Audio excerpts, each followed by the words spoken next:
Assalomu alaykum. Hurmatli Narpay fuqarolari.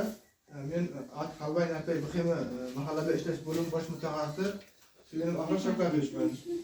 Sizlarga bankimizdagi mavjud kredit produktlar bilan tanishtirmoqchiman. Sizlarda hozir kunda Hamroh ayol degan kredit dasturimiz bor. Moliyaviy ko'mak degan kreditimiz bor.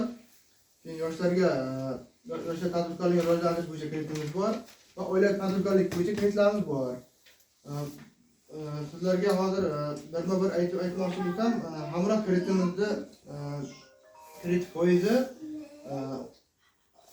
aslida ayol kishilarga beriladi, xotin-qizlarga tadbirkor rivojlantirish bo'yicha 18%dan 18% kredit beriladi.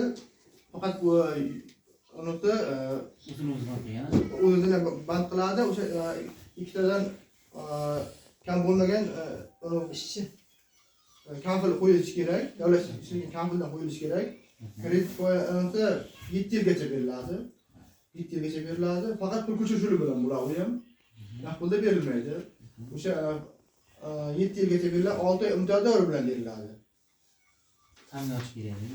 Ya, moliyaviy ko'mak degan kreditimiz bor. O'zini band qilib, uni ham xuddi shunday oldingi oilaviy tadbirkorlik kreditini olib yopgan bo'lsa, 50 milliongacha naqd pulda beriladi. U ham ikkita shaxs kafilligi bilan beriladi.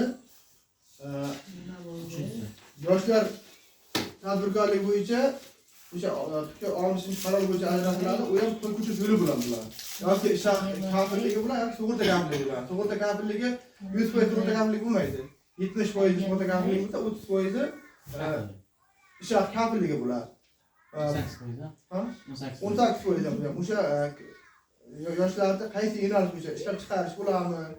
Chorvachilikka berilmaydi faqat. O'zini band qilib ishlab chiqarishga bo'ladimi? Masalan, ishlab chiqarish mikro loyiha bo'layotgan bo'lsa, mebellik ishlab chiqarish bormi? Yoki masalan pishiriq ishlab chiqarish bormi? O'shalarga olsa bo'ladi 100%.